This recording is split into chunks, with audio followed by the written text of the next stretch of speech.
Everyone, we'll make a start. It's just gone 4 o'clock, so you're all very welcome to today's meeting. I'm going to hand to Denise to take us through the notice and summons and members' attendance. Good afternoon, members. You're hereby summoned to attend the bi-monthly meeting of the Assurance, Audit and Risk Committee, which today is a hybrid meeting conducted remotely via WebEx and physically in the Council Chamber today, the 20th of March at 4 p.m. I'll take the roll. Alderman Darren Guy. Alderman Keith Kerrigan. Alderman Nairi McMorris. Councillor Michaela Boyle. Councillor Sean Carr. Councillor Angela Dobbins. Councillor Emma Doyle. Councillor Stephen Edwards. Councillor Patricia Logue. Second. And Shaw. Councillor John McGowan. Councillor Philip McKinney. Here online. Councillor Maeve O'Neill. And Councillor Martin Riley. Here. Thank you, members. Thanks, Chair. That's grand. Thank you for that. Members, the third item is the broadcasting statement, which I'll read. I would like to remind everyone present that this meeting will be broadcast live to the internet and will be capable of repeated viewing. This webcast may be terminated or suspended in accordance with our protocol.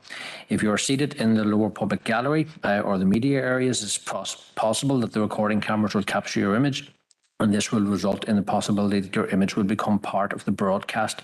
This may infringe your human and data protection rights, and if you wish to avoid this, you should move to the upper public gallery.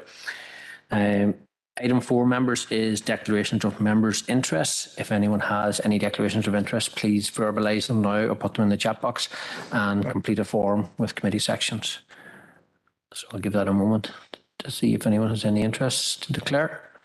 And if not, we move to item 5, which is chairperson's business.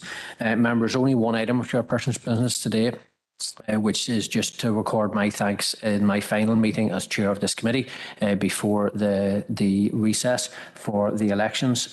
Just to thank council officers for all their assistance and diligence over this past year as to me as chair, but also to the committee as a whole. I want to thank Denise and James and Deborah for all the work that they've done.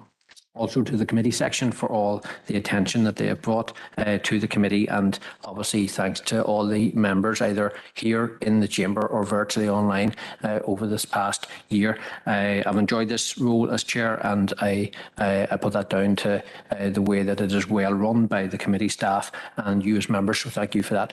And finally, thanks to Councillor Maeve O'Neill, the Vice Chair, for stepping in for me when I was unable to attend meetings in the past. So members, that's all that I have for chairperson's business. And members, happy to move on to item 6. I see in the chat box that Councillor McNorris has joined us. Welcome, Nairi. Item 6, members, is the matters arising from the open minutes of Assurance, Audit and Risk Committee held on Monday the 16th. So we take those pages for accuracy first, pages 3 to 14. And any matters arising from the minutes of the previous meetings. And if no one has any items arising or matters of accuracy, can we take those as a proposer and a seconder, please, for the minutes? Thanks, Councillor Doyle. Seconder, thank you, Councillor O'Neill. Okay, item 7, members, is the internal audit strategy 23-24, pages 15 to 26 in your pack. I'm going to hand to Deborah for this. Thank you, Chair. I will take item 7, internal audit strategy, and item 8, internal audit plan together, if that's okay. The purpose of this report is to seek members' comments and approval for the internal audit strategy and plan for 2023-2024. Public sector internal audit standards require internal audit sections to have an internal audit strategy and plan approved by the organisation's audit committee. The internal audit strategy and plan details the focus and priorities for the internal audit section for the year ahead. A draft internal audit strategy and plan is attached for members' comments and approval and covers the following key points: the strategic direction of the internal audit section, the strategic objectives of the internal audit section, key priorities and targets in 23-24, and the internal audit plan of work.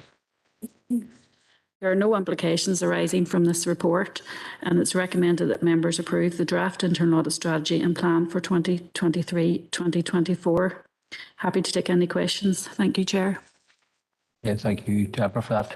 Has anyone any questions in relation to this? Yes, go ahead, Barbara. Thank you, Chair, and thank you, Deborah, for the two good reports there. Just to ask, how does that audit plan fit within the strategy for the 5 years undertaken at the time of the audit needs assessment? Thank you. Okay, thank you, Brona. The audit needs assessment was undertaken initially in 2017 since the formation of the new council, and was last revised last year and presented to the audit committee here in March 2023. Or 2022, sorry. As members are aware, internal audit section prioritise the work dependent upon risks so that we can provide assurance to committee on the key areas. We are working our way through the high risk systems in place within the new council. And in relation to audit needs assessment, we would never really get a full audit needs assessment completed in any period. It's not a 5-year period. It's not really practical for this to happen. Rather, it is the balance between basically the audit needs assessment, the finite resources, and just trying to balance that against the high risk areas and prioritising those areas of work. However, as you know, in any large and complex organisation, really, it's unlikely that any plans will remain unchanged over the course of the period, and therefore any plan, and indeed then falling into the audit needs assessment, is only really as good as the day it's written. As detailed in the strategy and plan, it's never the priority of internal audit to complete the plan at the expense of its relevance, and therefore due to changes in circumstances throughout the year, we may change areas on the plan just to make sure we are covering the higher risk areas. An example of that would be in the current financial year, whereby we were undertaking audit of registrations in the year that wasn't initially in the plan. As such, some audits from the current plan have been included in the internal audit plan of work for 23-24. This will obviously have some type of an impact on the achievement of the 5-year audit needs assessment strategy, whereby the overall timeline might need to be extended. However, we consider we're giving the committee assurance in the areas of the highest risk and providing the level of assurance they need on those areas. Thank you for that. Happy enough, Barbara. Yeah. Okay, members, any additional questions for Deborah on item 7 or 8? And if not, can I have a proposal for them, please? I'll propose, Chair. Okay, thank you. Councillor Logue online and Councillor O'Neill second here. Thank you. I see we've been joined by Alderman Keith Kerrigan as well. Keith, you're very welcome. Okay. And Councillor McGowan, I think, is joined as well. Yeah, thanks, John. Okay, item 9, members, is the IAO audit strategy, pages 31 to 52 in the pack. Richard is online. He's going to join us now virtually. Richard, over to you. Thank you, Chair. I'll take the document as read and just highlight some of the key aspects. So within page 38 within the pack, that highlights what the materiality will be. On the audit, it's 1.9 million or 1.96 for the group. This sets out that all the misstatements identified over 56k or 59 for the group will be reported back to this audit committee through the report to the charge of governance at the conclusion of the audit. If we move on down, pages 40 to 43 basically sets out the scope of the audit, our responsibilities, and how we'll maintain our independence and objectivity. This will cover the audit of the financial statements as well as our work on proper arrangements and the performance improvement audit. If I take you on down then to page 44, this sets out the significant risks. The first risk that you'll see there is the assumed risk of management override of controls, but this is a mandatory risk that we have to consider and we can't rebut. The other two that we've included, the first one is the risk of going concern in relation to the status of the City of Derry Airport. So this will look at the ongoing viability, assessing whether there's sufficient funding support in place. And then the second one is about financial resilience. Now, this is going to be included in all the council strategies, so it's a generic wording, and it's basically just looking at the impact of the cost of living crisis with increases in utility costs and pay rises, etc., and probably capital projects and the impact that the cost increases will have there. If you move on down then, page 46, that will set out the timetable for the financial audit, and then the performance improvement timetable is set out on page 48. The fees for the audit are at the foot of page 48, so 71,500 for the financial statements audit and 22,000 for the performance improvement audit. The audit teams, of which Colette's the director. I'm the new manager on the audit, and they're set out in pages 49 and 50. Then page 51 sets out of this the good practice guides that have been published by the NIO in the last 5 years, and that's just if they're of any use to the bodies. Page 52 sets out any recently published reports and some planned public reports that are relevant to the local government sector. I'm happy to take any questions on that. I know it's a bit of a quick run through, but Yeah, no, thank you, Richard. Members, are you happy with Richard's report, or is there any particular questions people want to pick out on any of the risks that were outlined? I think we've covered quite a lot of those issues in recent months in terms of striking the rate anyway. But if no one has any particular questions for today, then can I have a proposer for that item, please? I'll propose, Chair. Okay, thanks, Councillor Logue. And a seconder, please, Councillor O'Neill. Thank you. Okay, thank you very much, Richard. We appreciate that. And thanks to yourself and Colette for your work over the year as well. Item 10, members, is the internal audit reports. Back to Deborah. Thank you, Chair. The purpose of this report is to update members on the internal audit work carried out within Derry City and Strabane District Council in the period February to March 2023. During this period, the audits of District Registration Service, income collection and the reconciliation of payroll records to HR records for all staff have been finalised. In relation to the first report, the internal audit of District Registration Services, income collection, the purpose of this review is to provide the Assurance, Audit and Risk Committee and senior management with an assurance on the adequacy and effectiveness of internal control over the income collection arrangement of the District Registration Service. This audit of District Registration Service was not part of the overall approved plan of work for 22-23 year, however was completed at the request of senior management. DCSDC's District Registration Service operates across the council area on behalf of the General Registrar's Office in Belfast. The service is responsible for the registration of life events, which includes births, marriages, civil partnerships, deaths and stillbirths, and for collecting the income associated with these services. The pandemic saw a range of changes to the operations of the registration service due to new emergency legislation and a change in working practices as a result of lockdown restrictions. Internal Audit has noted the changes that have been introduced. Currently, the emergency legislation is still in place, and therefore the changes to operations as a result of the pandemic are still in place. As part of this audit, Internal Audit reviewed the areas of income collection, cash handling arrangements, security arrangements and management arrangements, and identified significant control weaknesses. As a result of the number and ranking of recommendations raised, this audit has been given the audit opinion of improvement needed. Internal Audit made a number of recommendations to improve the control environment. The key priority 1 recommendations relate to the following areas: the reconciliation process to ensure all expected income is received promptly and properly recorded, the use of the NIROS system reports to facilitate the reconciliation process, segregation of duties and management checks in the income collection process, security arrangements including physical controls within the registration offices, secure storage of cash income and management of cash floats, the introduction of an electronic point of sale till system to improve cash handling and reconciliation, and review of safe access and controls. Also controls to improve the lodgement of cash income, including the accurate recording of information, the frequency of lodgements and secure transfer to the bank, the retention and disposal of records in line with GRO and the council requirements, and the development of a range of written procedures covering all areas of income collection. In relation to the second report presented within your papers, the reconciliation of the payroll records to HR records for all staff. The background to this piece of work is that in September 2021, a report was presented to the Governance and Strategic Planning Committee about arrangements for repayment of salary due to an overpayment. At that time, Internal Audit were requested by senior management to undertake a reconciliation between payroll records and HR records for part-time staff to ensure that there were no other employees overpaid in similar circumstances.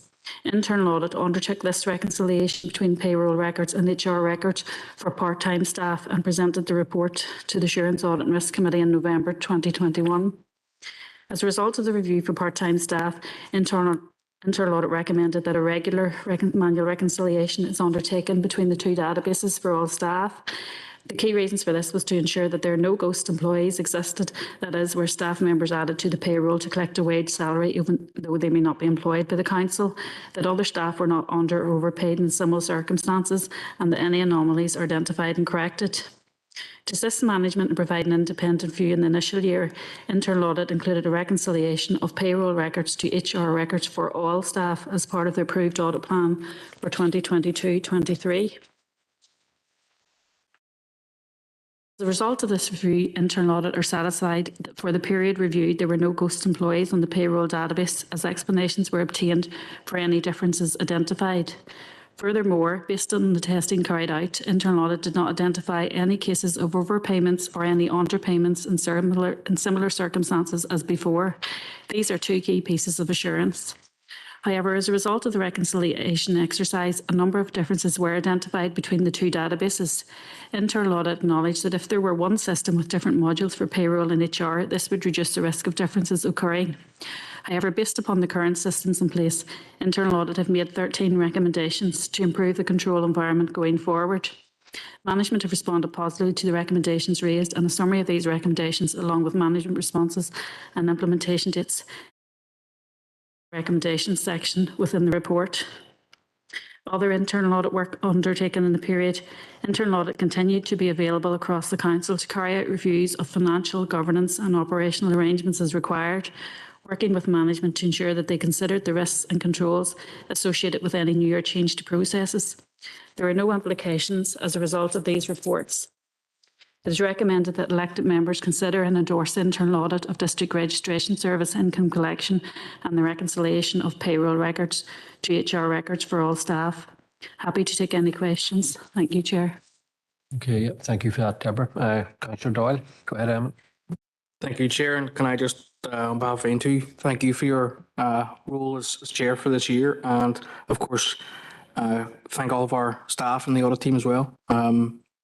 You've always been very helpful, even just at the whenever you left the phone. And it's something that's really valuable for members. Just on the District Registration Service, I have to say I was quite surprised to read the report, particularly the aspect where there were no written procedures right across. It seems to be right across the entire that entire service in terms of how day-to-day processes are carried out. I'm glad to see that this has got some attention, but I suppose I have three questions. Normally, of course, we carry out audits based on our annual plan. If this has been requested by senior management, is there something that senior management knew beforehand that prompted them to ask the audit team to have a look? Because it's not something we normally do. So if I could have some information around that. And in terms of other services where, particularly where there's cash flow being brought into the council in terms of frontline services, is there any concern that we need to look at processes and procedures for any of those arising from this? Or is it just something that we're content has been, I suppose, contained within the DRS service? Thanks.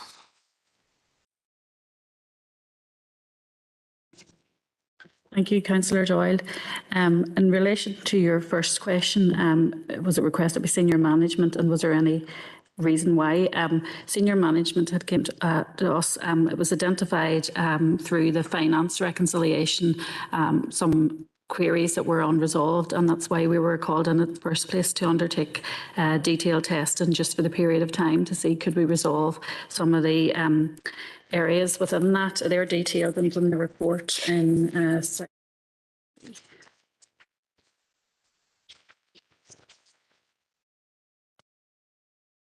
I can see the family section. I'm not sure offhand. I can have a wee look. It's in there is a section in relation to the financial reconciliation and information to GRO, and that's where it came about from. In relation to other services, cash flow in the council and what we're intending to do in relation to that, as I say, we developed the audit plan this year based upon, the audit needs assessment in the areas of highest need.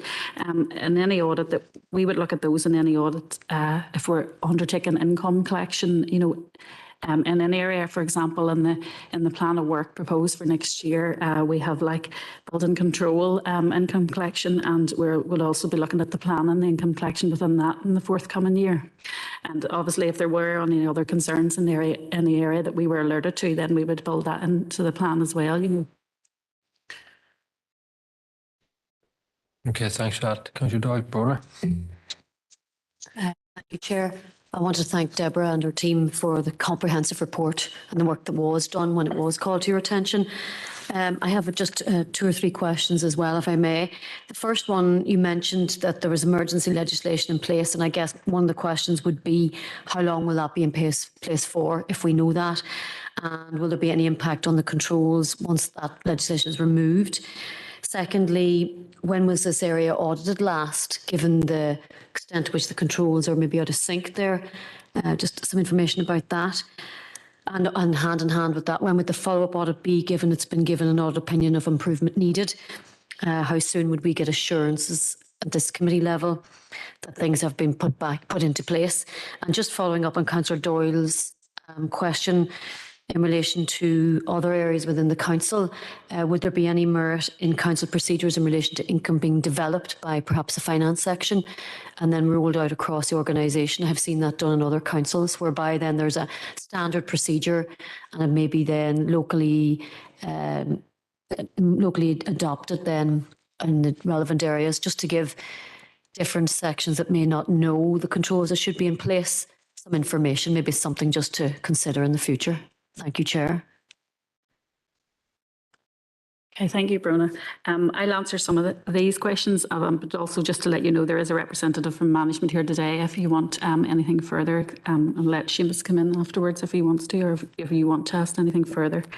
In relation to the emergency legislation, my understanding is that that's in place as a result of COVID, and it's currently in place until extended until the September 2023.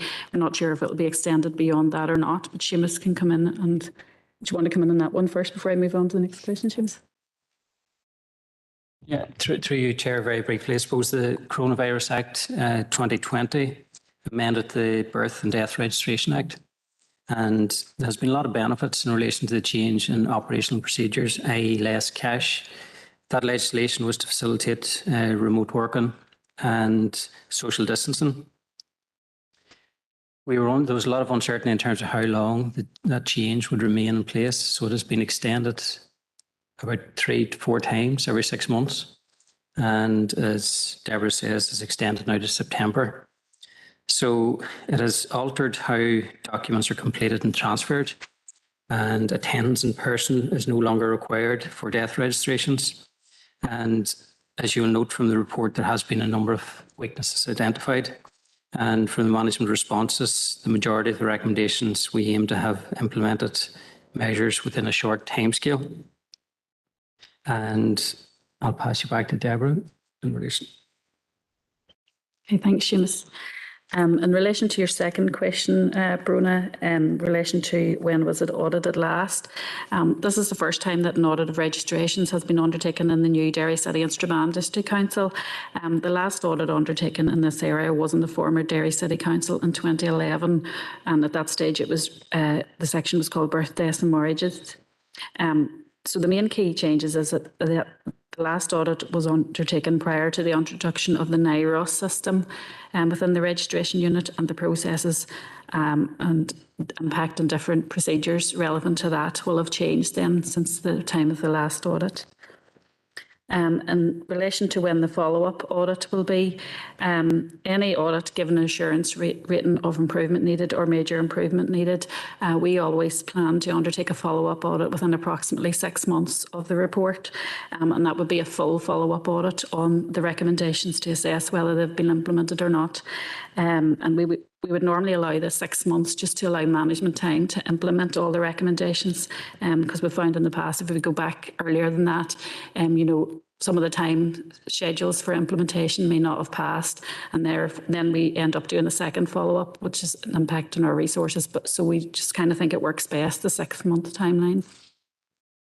In relation to other areas in the council, the procedures developed by finance. There are some areas in which there are corporate financial procedures, like, for example, credit cards, petty cash, travel and subsistence, etc.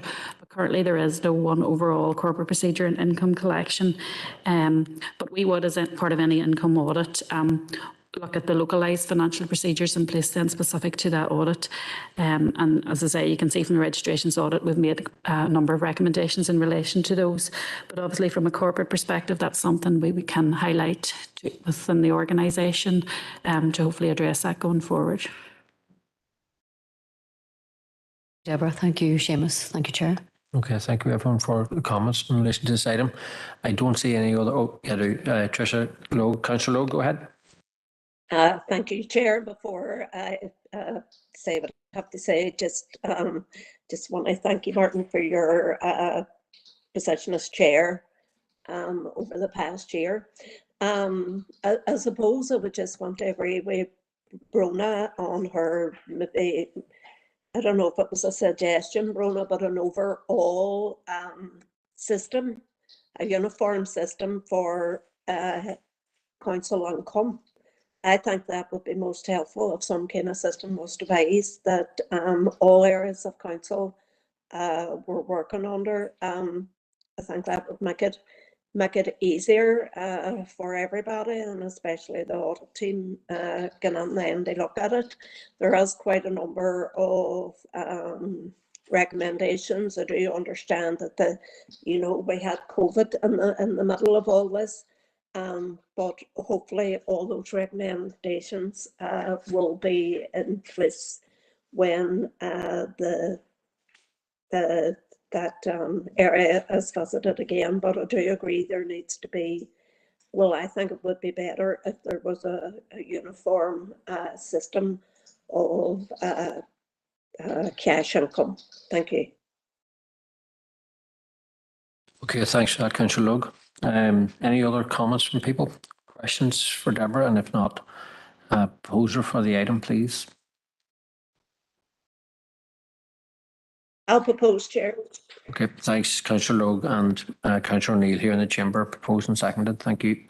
Thanks, Deborah, for all of that. Item 11 then, Denise. Thanks, Chair. Members, the purpose of this report is to update you on the ongoing risk review processes in accordance with our risk management strategy and to provide an update on the risk register reviews that have been completed during the period from November 2022 to March 23. For this period, a number of risk registers were reviewed and updated, and details of these are included in the report for you to note. A sample of the registers have also been included within members within the members pack there, just to allow you to see the actual detail in the risk register. And upon review of the completed risk registers attached, members will note that all the risks identified have controls in place, and where there are high scoring risks, further actions are in place to ensure that all efforts are being taken to mitigate against the risk occurring. There's also a report there, members, attached, which details the current high and critical scoring risks within the service risk registers that have been reviewed since November.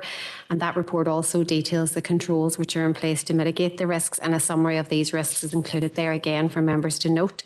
But the important thing, members, is to note that as a section, we are satisfied that action plans are in place for all the high scoring risks in the organisation. So again, members, the report is there for your review and comment, and happy to take any questions that you might have. Thank you. Yeah, thanks, Denise, for that. I suppose a question from me in relation to it. I know the previous item talked about ghost members of staff. I'm just conscious that the council itself is coming to the end of its term, and we will have new councillors elected to the council, and therefore there could be new members coming on to this committee in due course. In terms of the knowledge and learning and that, how are we ensuring that the knowledge of the elected members will be there and provided to the committee going forward? Because as with the previous item, where we'll be talking about reports coming back in a number of months, is the committee section planning for training for the new committee after the AGM in June? Thanks. Yeah, thanks, Chair, for that. As you're aware, there is a members development programme that's in place, which is headed up by Ellen and her team. But yes, we will ensure, and we've been liaising with them to ensure that Assurance Audit and Risk Committee training is included within that plan very early days. So as you know, our committee only meets bi-monthly. We'll have a meeting at the end of June. The new committee will be formed then, and that is sometimes a very difficult meeting for the new committee because it's all the governance documentation. It'll not be possible for us to get training, I would imagine, and before that committee chair. But as soon as possible after that, we will get the committee trained and highlight all these different areas that they should expect to see over the coming months as well. Thanks, Denise, for that. I think it comes in just in my mind in terms of Appendix A, that education and skills section. Any other questions people have? Brona, go ahead. Thank you, Chair. Just seeking assurance that the work done on the registration service and the payroll will be reflected in the risk registers going forward. I appreciate the timing of this is important, but that will be reflected in the risk registers. Thank you, Chair. Yeah, Brona, as soon as we complete any audit, then we go back and we review the risk register. We revise it and update it based on the audit that has been completed and the recommendations that are made. So these audits are literally just completed. So we will go back now, once we have the audits finalised and they've been ratified by committee, we will go back and update the risk register to ensure that all the controls are in place and all the action plans are in place, which reflect the recommendations that have been made as well. Yep. Okay, thanks. Folks, no other questions coming forward. So can I take a proposer and a seconder for those that item, please? I'll propose, Chair. Okay, thanks. Councillor Log as well. Thank you. Okay, members, that concludes the items for decision. We have items 12, 13 and 14, which are open for information. Traditionally, we just take those as noted unless any member wants to raise anything out of them now. So I'll give you a moment to consider items 12, 13 and 14. If you have any questions, now's your opportunity. And yep, go ahead, Brona. Yep, go ahead. Right, you're glad I turned up today, Chair. Just one quick question in relation to this self-assessment in relation to the Audit Committee. It's always a great thing to get that done every year. Just caught my eye in relation to the terms of reference. The last time I think it was done was in June 2019, and just maybe suggesting that could be brought forward again just to refresh that one if the officers thought that was appropriate. Thank you, Chair. Yeah, Brona, that would have been brought in 2019, which was at the start of the new council term again at that time. So we will be doing that automatically now at the start of this new council term, bringing in, revising the Audit Committee terms of reference, reviewing it and updating it to take into account any updated guidance, best practice guidance, and that'll be brought into the new committee then for approval for the new council term. Okay, members, I'm not seeing any other indicated speakers, so we'll draw today's meeting to a close now, and thank you everybody for either being online or here in the chamber, and wish us all a safe journey home. Thank you. Thank you, Chair. Thank you, Martin.